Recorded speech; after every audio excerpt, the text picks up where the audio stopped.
Here we go. And we'll get started. So today is the 7th of November, and this is the National Association of Christian Women Entrepreneurs, lovingly called NACWE.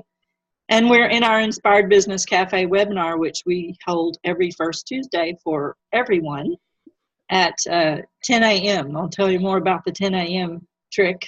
And let's pray us in and get started. We're talking about culture today. Father God, we're so grateful.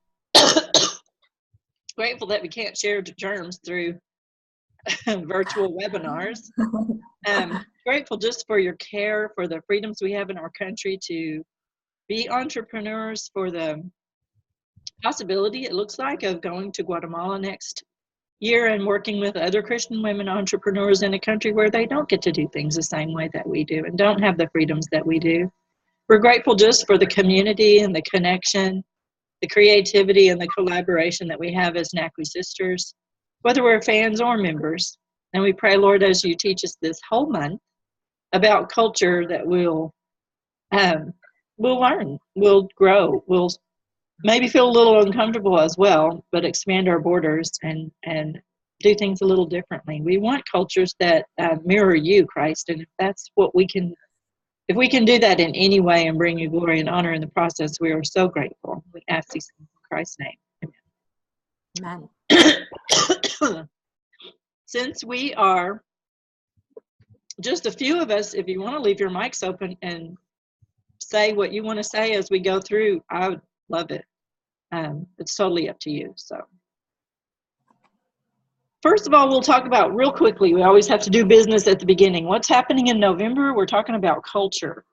Lou Krolchev is not here today. She'll be here the rest of the month on Tuesdays, and she's our education coordinator for NACWE, and she's at a huge conference this weekend and this weekend also, and she's totally responsible for thousands of people and thousands of things. So we're going to give her an excused absence.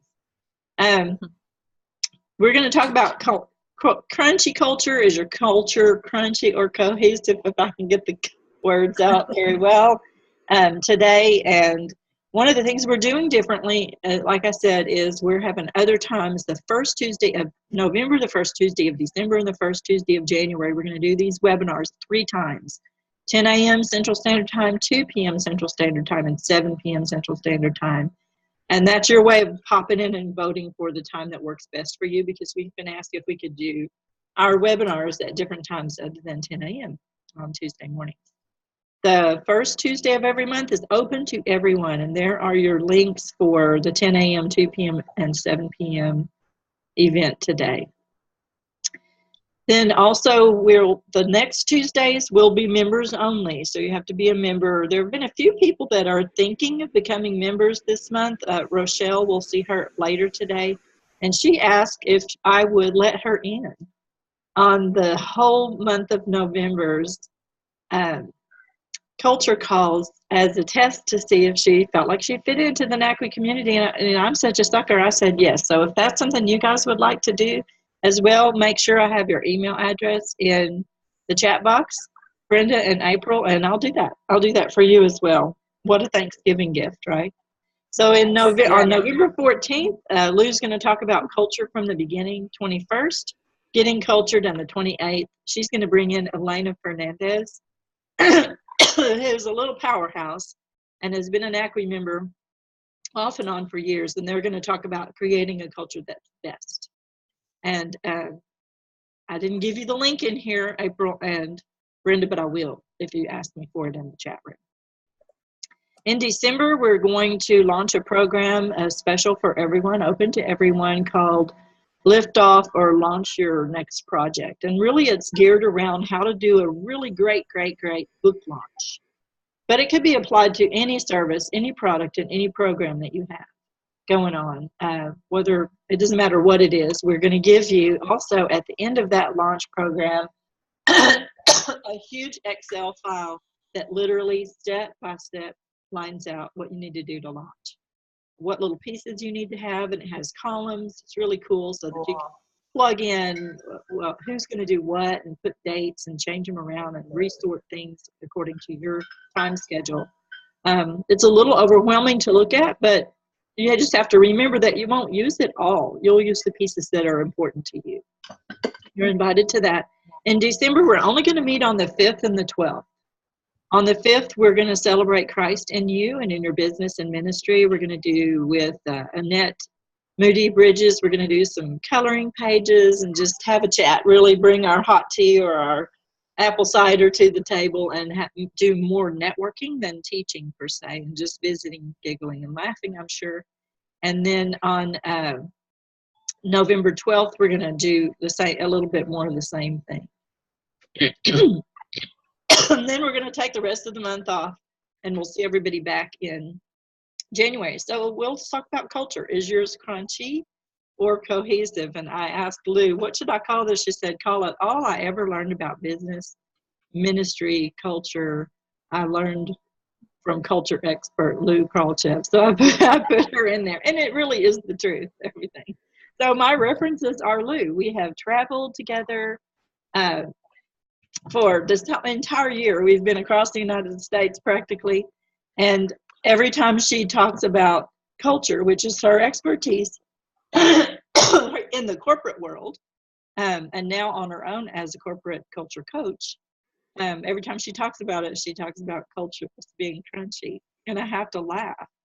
And then I realized that it's really kind of not a laughing matter if you have a crunchy culture, because it makes you sick to your stomach and you're unhappy and your people are unhappy and things aren't going well. You're worried, you're losing sleep. I've been through that a little bit myself lately. Also learned a lot about culture in a visit in Alton, Illinois, visiting with Hugh Halter, who's written a bunch of books about your culture as a Christian and how you minister to people where you are as God, where God has planted you, and fit into ministry that way. And we visited his new ministry in Alton, Illinois. And then from life experience, although I don't think I knew I was learning about culture at the time until Lou started last year defining it for us. When she first started defining it for us and we had some webinars on culture, these were the most replayed presentations and the most commented about presentations of NACWI for the whole year. So we thought we'd do it again. Also, I love the book, A Company of Owners, Maximizing Employee Engagement by Darren Martin. And now we're going to talk today we'll talk a little bit about Darren Martin. He works for Fortune 500 companies and works on culture. And the way he does it is just really dynamic. I mean, he wants to talk to the janitor first. And he said if there's a business owner who says, I don't need you talking to the janitor, then he says, I can't really work with you. I want to know what it's like from the ground up. And then we're going to talk through today about the book Creating Magic, 10 Common Sense Leadership Strategies from a Life at Disney by Lee Cockerell, who's been or was one of their longest running CEOs and who really is credited with turning a lot of things around for Disney. Don't we all love Disney? If Annette's on here later, she'll be bouncing off the walls where Disney is concerned. So let's start that way. My attitude has changed over time. I always thought it just happened, and now I know that I actively and purposefully create culture, and it's what I want to do. It's what I'm in the process of doing, and it is a process, right? Darren Martin said, build your team, then build your team. Gather everyone together, and then build it. I looked up crunchy in the dictionary, and it meant crispy, crisp, brittle, crusty, or soggy. But the antonym of cohesive, and its antonym was cohesive, or chewy even. And then the antonym for cohesive was fragmented, and I thought that's what we're looking at. Is our culture crunchy or fragmented, brittle, crusty, soggy, not pleasant? Or is it cohesive, unified, consistent? Is it solid? Is it interconnected? Or interrelated? And some of the other words were cool, creative, cohesive, and communal. So we'll talk through a little bit and let you pipe in on what you think about some of these 10 strategies from Disney and how they make culture less crunchy and a little more cohesive, but what you want, maybe what you might want to do differently as you grow your business. You know Disney. So one of the most amazing stories in the book, he told about Hurricane Floyd in 1991 and how, you know, businesses and towns were just totally devastated, and Disney was hit pretty hard. And everyone, they call their employees, cast members, and every cast member stayed up all day and all night and cleaned Disney up and got Disney open the very next morning. They didn't miss a day. And he accredited that to a really great cohesive culture. He said, his famous quote is, "It's not the magic that makes it work, it's the way we work that makes it magic." We could apply that to our businesses as well. And their goal is to treat all of their guests, and they always capitalize the word guests, as cherished friends, to exceed their expectations and to give them the best vacation experience of their lives. We want to do that as well. Treat our clients as cherished friends, exceed their expectations, and give them the best experience of their lives. I love that. We're going to borrow that. Here's some things you might not, Disney, you might not know Darren Martin, but here are some of his books. In addition to A Company of Owners, we'll talk a little bit about NACWE has a blog. I should have put the link to the blog to that in here as well. He wrote The Sink, The Tale of Three Coaches, Whiteboard, and Beached Whale, and they're all entrepreneur books, and they're all short and sweet, easy to get through, very beautifully done. So 2 of these 10 Disney strategies are talking about just the nuts and bolts of running your organization, and the others are all about dealing with people. Of course, they call this their 80-20 ratio. 80% people, 20% running your business. I love that. He said, Lee Cockerell again, the soft stuff is actually the hard stuff. But if you get it right, everything else tends to fall into place and turns out to be not so hard after all. Disney's just like every business, including yours, whatever it may be. It has to make a profit, let's admit it. Last month, Kim, at the bottom of your screen, was talking to us the whole month about money. And oops, we need to be gutsy enough to open up and talk about it. We need some income. We have bills to pay. So it has to make a profit. It has to deal with serious business issues. It faces intense competition. And here's my favorite part. Its strongest competitor is its own reputation. It's definitely true when we're working with Christian women, I can tell you that. So strategy number 1, remember that everyone is important. They give their cast members the freedom and flexibility to set their own targets. So they'll say to them, when do you want to get such and such done? And they set their own goals. Inclusion. He talked a lot about inclusion being the most important leadership principle. They have some acronyms they love to use. RAVE is one of them. It stands for respect, appreciate, and value everyone. In Darren Martin's book, he talked about collaborating with your team members in the same way, and he also talked a lot about playing. Do you have time to play? I think he gave an example in his book about Toyota and how they have game rooms. And if someone's feeling like they're not really making progress producing, they say to them, go play, go take a break.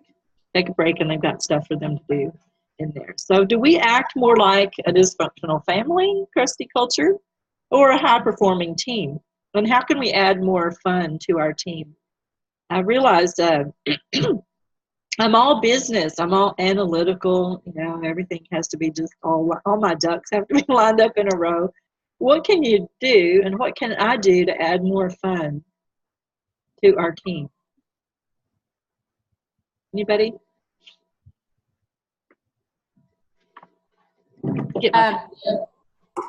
This is interesting. Right now, I don't feel like I know I have a team, but I don't have like those people in my office kind of thing. But something that just came to my mind that I've been talking to my pastor about, I was pushing on him 4 or 5 years ago to do some things for unity among the staff. And it just wasn't happening. But someone else came along in the last couple of months and has pushed on him. And they are now doing golf outings, a day of shopping for the women, the staff, just some things for them to do outside of their work. And I think it's really important, and it creates bonds that you can't do sitting in the workplace. The first thing that comes to my mind is when I was working in hospital laboratory work as a medical technologist, and we were trying to do some continued education, and nobody wanted to do it. I mean, we were fresh out of school, and it's a stressful job. Hospital work is always a stressful job. And one of the girls did sort of a Jeopardy style game with us. And I thought, that made all the difference in the world. So I'm trying to think of creative things I can do for the NACWI team. We have an operational team of about 8 or 9, 10 people. And so I probably ought to really do something like that for them, or give prizes at our staff meetings. I never thought about it till now, but I'll think about it. Anybody else? His strategy too is to break the mold. No matter what everybody else is doing, you have to create your business the way that it works for you. If it works for you to get up at 5 o'clock in the morning and, get your emails done and never look at email again for the rest of the day, which I think is a wonderful idea, and then it works for you, and that's your organization, you need to make it happen. It doesn't really matter what everyone else is doing. So of the people on our team, it matters what people you have that are fitting into that mold. Would you hire them again? Darren Martin said, if the answer is no, either manage them up or manage them out. Now, when I say hire, we don't have companies, and NACWI doesn't even have, it's a huge organization, but it doesn't have employees. We just have independent contractors, meaning I hire someone to help with the social media stats and, someone to keep up with my back office and fix my website when it's broken and things like that. So we're not talking about employees, not any of us, I don't think. We're talking more. Although, Kim, you guys have them. In our construction company, yes. Yeah, and your strategy 3, make your people your brand and keep the right people. What are we doing to create leaders in our company, and what could we be doing? Now, the thing that reminds me of is that I'm not a micromanager. I pretty much say to the team members, you know what you need to do, go do it, let me know if you need me. But I will also tell you that I've taken my hands-off approach a little too far sometimes, and they felt disconnected from me. And I'm learning about that they still need to hear from me. We still need to talk about what the November plans are. I mean, I just shared them with you. I just shared them with them a couple of days ago as well. They still need to hear from me. I still need to be involved. And so hands-off approach doesn't necessarily mean not being involved. So I've learned that the hard way. So how do you make your environment one of more learning and growing? We just talked about fun, having fun, and I don't know, I'm trying to think, what could I? All of our team members are learning and growing about different things. So I don't know, that's a challenge for me. But maybe asking them a question, what's the most important thing you learned in your realm, in your expertise this week? Kim, what were you thinking? I think like some of the personality tests, if you do those and you learn each other's personalities, you learn how each other react and respond to different things. And it's learning about yourself, but it's also learning about those that you're working with. Yeah. Their strategy number 4 is create magic through training. He said, Lee Cockerell from Disney said, give people a purpose, not a strategy, and not just a job. And we're so used to, as entrepreneurs, especially in NACWI, to talking about that mission statement and the vision statement. The mission statement is what we have to do, and the vision statement is what we want to be. So in NACWI, we want to connect, create, and collaborate with one another in a like-minded Christian entrepreneurial community. That's what we do. That's what we have to do. What do we want to be? We want to be an organization that goes to Central America, that reaches out to different Christian women entrepreneurs all over the world, that adopts a little girl through Compassion International, that adds educational materials every single week. That's 52 new educational webinars every year. We have things we want to do in your vision statement, and elements of your vision statement are usually measurable. He added, and I love this, an essence statement. What do we want our guests to feel? And of course, you can already pick up on, he's saying we want our guests to feel like they have just experienced magic in the best possible way, in the best experience of their entire lives. What would be, I know what my mission statement and my vision statement is. I do think I need to tweak them a lot. We also add in core values. I know what my company's core values are, but what would be my essence statement. My challenge is to think, if you don't have your company mission statement, vision statement, core values written down somewhere, to tack up a piece of paper close to you and start thinking on those. But to add an essence statement. I haven't tried it yet. As I was reading the book, though, I was thinking, what would an essence statement be? What do you want your clients to feel? And one way you can start with that is, what is she feeling already? So, for April, she's feeling frustrated because she's not healthy. She needs some sort of health product that's going to get her over this, struggle that she's experiencing. Or for Brenda, she needs someone to walk with her through the whole adoption process. She doesn't want to be left alone in it at all. She needs you right by her side. What is she feeling, and what do you want her to feel once she's worked with you? There's a difference there in essence. So Darren Martin said a mission statement is management words, and not necessarily will they drive action with people. So he suggests a mantra which directs actual behavior, tells you how to act, what to do, what to make a priority, and more. And his example that he gave was the Ritz-Carlton. Theirs is, we are ladies and gentlemen serving ladies and gentlemen. Yeah. You can imagine seeing employees of the Ritz-Carlton walking down the hallway with their heads held proud because someone considers them elite, ladies and gentlemen. So the challenge is review your mission, vision, values, and add in a mantra, or now an essence statement we've learned from Disney. I don't know. Can y'all think of one word? We want to hear from you on this. Challenge. One word that you would put in that essence statement. We don't have time to really work up an entire essence statement, but what can you think of?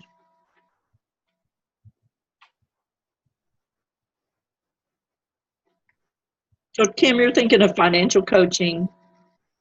Sure. Yes. What's a word? There's two words that come to mind, and I'm not sure which one's better. It would probably be either hope or peace. I think peace is probably the one I would choose. Cool. April, what about your clients that are taking advantage of your health products?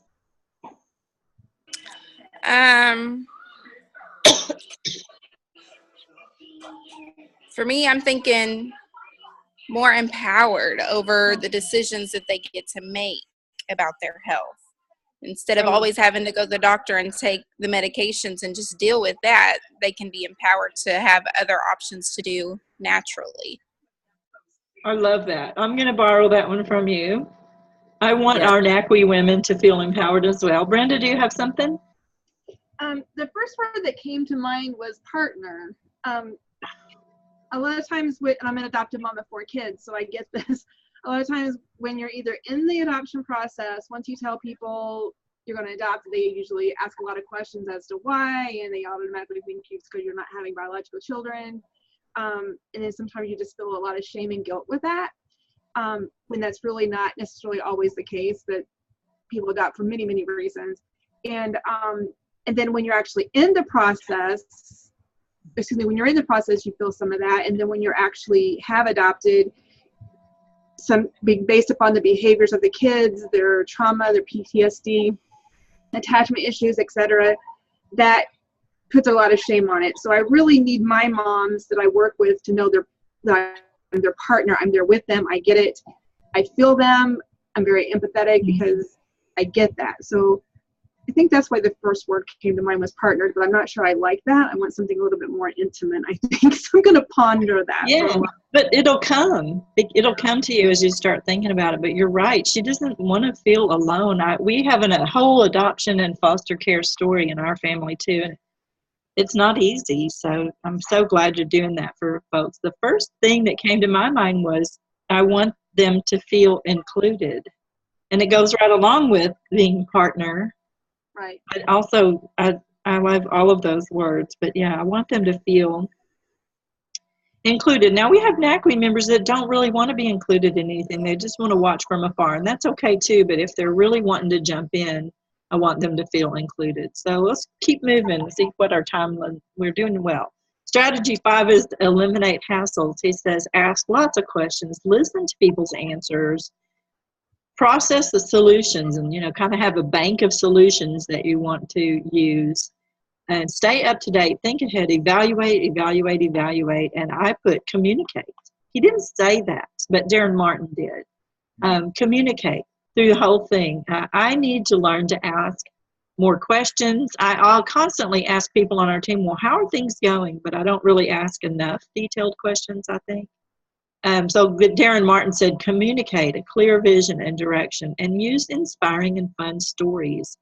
I'm a narrative therapist at heart, and our entire conference this last year was on your story, your legacy, and mainly your story. So I just love stories. What stories can you tell about your company culture and your vision for a successful future? And has your team ever heard these stories?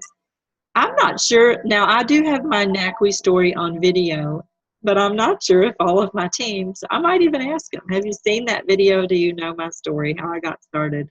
What happened to me the first year I was in NACWI and my business grew by 2.4 times? I just did a little bit of what Diane said to do and what some of the classroom courses said to do a little bit each week. And in that first year, we grew by 2.4 times. I wish I could say we grew by 2.4 times every one of those years. But what's part of your story? Now part of your story is that word, partner, empowered, peace, inclusion. We'll see if we can create a story with those words, using those words. Strategy 6 is learn the truth. He wants them, the managers and the leaders, to really be seeking from their cast members or from their people the truth. Darren Martin said, to create an owner culture, managers should regularly ask, what do you need to be even more efficient in your job? What's getting in the way? What would you change if you were in charge? And then how do you creatively say thank you to all that you work with?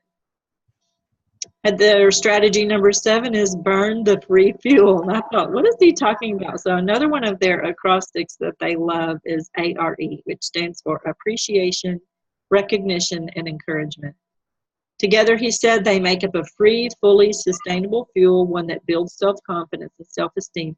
So every time someone buys health products from April, if she sent them a little thank you note, they're going to know they were appreciated and recognized. And she'll send them a little note of encouragement. Use it. What we do when we first receive our health products is we take it like a crazy person the first week, and then we kind of slack off. So an encouragement would be, keep at it. Try this for a good solid, however many months, 2 or 3 months. See what you feel. Keep a log. Keep the journal of how you're feeling. So it uses individual and team performance and keeps an organization running cleanly and smooth. I tend to think in terms of everything costs, but it doesn't. So I like that. Just a reminder of what's free. The hugs are free. The kudos are free. The celebrations are free. Strategy 8, stay ahead of the pack, expand your horizons. Well, I first started the counseling associates, which I'm not doing as much as I'm doing NACWI anymore. I kind of shifted gears in midlife. The people who created my website for me said to me, what is your competitive advantage? And I thought, I don't even know what you're talking about. I don't know what that means. And they basically said, well, what do you do? If you lined up 100 counselors just like you who wanted to start a private practice in McKinney, Texas, what would you be doing that's different than what they're doing? So that's the call. I mean, we have to do something in our industries that's different, maybe even, like he said, ahead of the pack. That's what takes you to that next place. That's what expands your horizon. I think NACWI has some really unique things to offer, but there are other Christian women entrepreneur organizations out there. I mean, they're not named Christian women entrepreneur organizations, but there's the National Association of Professional Women. I started the International Association of Christian Entrepreneurs for men and women about the same time that Diane was starting NACWI. And we sort of can't combine the two because men aren't invited, but I still sneak some things over to them every now and then. So Darren Martin said, if you're bring a plan, and what's something that now he's talking about your team, but I'm going to say what's something that your team or your customer or client can say yes to.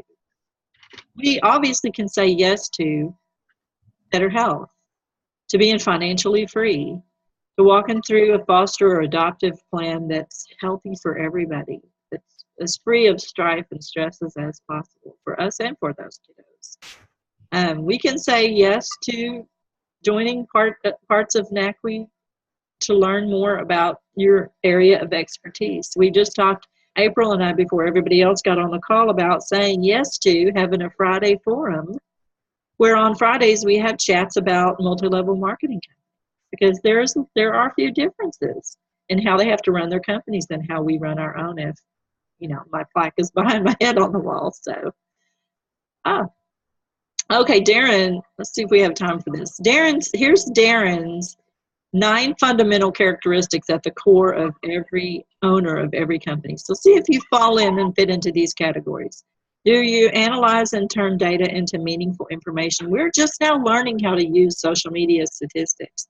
Luckily for you, April, in MLMs, they'll do the statistics for you. They'll tell you how many people clicked through to your website and things like that. And those are things you're going to eventually want to know. Do I initiate or grab the ball and advance it down the field? Do I ask for what I need and share my ideas while taking responsibility? Do I deliver formulated strategies? Am I a strategic thinker? I think that I am, but I also think that being strategically thought-oriented can be a downfall of mine, because I don't stop to have fun, or I don't stop to think about the essence of what we're offering our people. So there's a challenge for me. Am I a forward thinker who learns from the past but is always facing forward, looking around the corner to see what's coming next so I can be ahead of the curve? Are you? Am I a connector who understands how to pull people together? Am I a learner? To a fault, I think. I'm always learning something new. Am I a learner who always wants to improve? Am I accountable? Do I take responsibility for everything in my world? Am I empowered, and do I push through? For taking a moment to reflect and invite input from others. Do I empower myself and others? And do you? Is there one of those things in there that popped out to you specifically?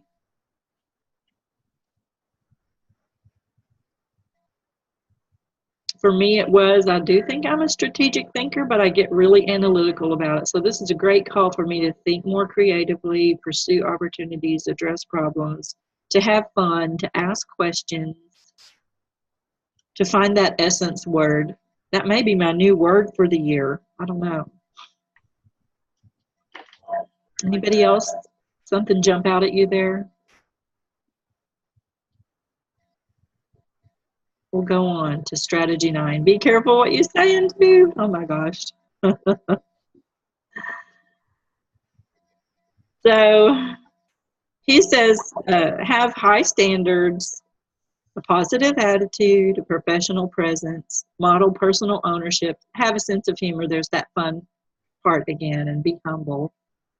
Darren Martin said, lead others, be an owner, and lead others to be the same. Alan Kay, the best way to predict the future is to create it. We are so in the process of creating our future. And I mean, some of us are creating a future that affects, like April in the health field, affects your children and your children's children and your children's children's children. You're leaving a legacy in this health field. Brenda's changing families' lives from the get-go. Ours is an entire blended family. We could have used someone coaching us through the whole process. How can you change as an owner, and how can you invite your team to be more owners than employees or contractors? Ask them what they think. The last one is develop character. Anticipate ethical dilemmas, live your values. Here are Disney's values: honesty, integrity, respect, courage, openness, diversity, balance. And they do train for character, teach their values from the top down. They have a Disney Institute Shouldn't we go? Don't you think we should go to the Disney? I'm gonna I looked up some things about it. I couldn't find exactly what it would cost or how much time it would take. Is it a week at Disney? Who doesn't want to go spend a week at Disney? I'm sure you get playtime, right? But I have a dream, and my dream is we are inviting NACWE members to be featured members, to talk to us on Wednesdays when we have Wednesday presentations. We're inviting NACWE members to be the featured member of the week on this particular day of their choosing, and to teach, to add some things to the classrooms, to promote themselves right in front of 12,000 plus people. And I'm thinking my new dream is, this is not a promise, it is not etched in stone, but my new dream is if we could take everyone during the first 6 months of 2018 who participates in that process and put their names in a hat for everything they do. If they did a Wednesday, if they were a featured Friday, member, if they added information to the classrooms or whatever, put their name in a hat every time they did one of those things, and pull their name out, and I could take them with me to the Disney Institute. Wouldn't that be the cat's meow? Kim's like, yeah, I'm signing up tomorrow. So April and Brenda, come back to us, and April, come on in. Here's J.C. Penney. My little thing is in my way, my little screen. J.C. Penney said, I will have no man work for me who has not the capacity to become a partner. He didn't want someone who was just going to be an employee, not an owner. So do we work with the people I work with? I really think are owners. They all have different areas of expertise for NACWE, the things they do for NACWE. They all have different desires and different businesses and different goals, but they all are very plugged into who NACWE is and what's going on in our organization. Once my virtual assistant asked if she could spruce up a Facebook cover for me, and I thought, you know what, she cares what I look like. She's an owner, and she's a keeper. The Chinese proverb, tell me and I will forget, show me and I may remember, involve me and I will understand. My virtual assistant also recently said to me, you just need to trust me. And I thought, okay. I let go and I said, okay. And then I thought it would make me feel stressed out, but I actually felt quite relieved. So it's great to have people in your corner. We've talked about culture today, and we always hear from someone, well, I'm sort of a one-man or one-woman team. I know Kim sometimes feels that way, but you're never a one-woman team. You've got the Lord on your side if you're a Christian woman entrepreneur running a business, with the Christian principles that you should be. You've got usually family members that are supporting you. Maybe you have a prayer partner. If you don't, the suggestion is to go get one. Who's praying with you every week? I have several people who pray with me every week. We pray about our families, we pray about our businesses. And then if you're like me, you've got a whole team of people, almost 10 of them working for you to keep NACWE running smoothly. And you've got a team. You have a team. You're not alone. Any takeaways? Let's talk about takeaways. This is so, April, there's a little picture of who I am and where I'm coming from. And then let's talk about takeaways before we pop out of here. See what our time looks like. Good. I'm so proud. Any takeaways? Anything you want to do differently from this day forward to enhance a more cohesive and less crunchy culture? There were a couple of things that stood out, but one that I didn't write a lot about it, but as I'm thinking about it, break the mold, because we're told so often, this is how you have to do it. You need to post this many times on Facebook. You need to do this. You need to do this, and if you're a financial coach, you need to do this. And I think that break the mold, my business doesn't have to look like everyone else's. It's a very freeing thing to give yourself permission to do it differently. Yeah. April, Brenda, any takeaways before we pray ourselves out today? I think I'm kind of there with Kim. Just, what everybody does for, like all of my upline, what they do for their business just really doesn't work for me. I'm not the same kind of person as them. And I've tried some of the strategies and some of the things going on, but it just doesn't work for me. It's just not who I am, and it's just not me. So I just feel like I don't have to, it's nice to know you don't have to do it like everybody else to make it. You don't have to do it the same way. You need to find your own way of doing it and your own way of working it. Brenda, are you there with us? I am. I'm busy writing right now. Sometimes I'm trying to figure out if the Lord has really been laying on my heart. And I don't like this. So we're in a battle right now, but He's gonna win. I know it. I just gotta let loose and say, okay, I surrender, God. But I need a prayer team is what I need. I have one girl on my team that I just totally adore, and but since September I went to a conference in North Carolina for a day and came back, and I was just like, okay, God just showed so much to me and revealed so much to me that He needed to cut away from my core. And on the way back I got really sick and ended up in the emergency room, and then I went so far back thinking, because the enemy while I was laying up resting was just like filling my head with lies, and I was so tired and exhausted that I just wasn't able to spiritually fight it off. And so I kind of stepped away, to be honest with you, from what I'm supposed to be doing. And the Lord has been revealing that to me over and over again, and just the pride and then the shame, because I know better. I know I'm not supposed to cave in, but I have. And so just hearing that today about getting a team together to pray, I really need that community of other women to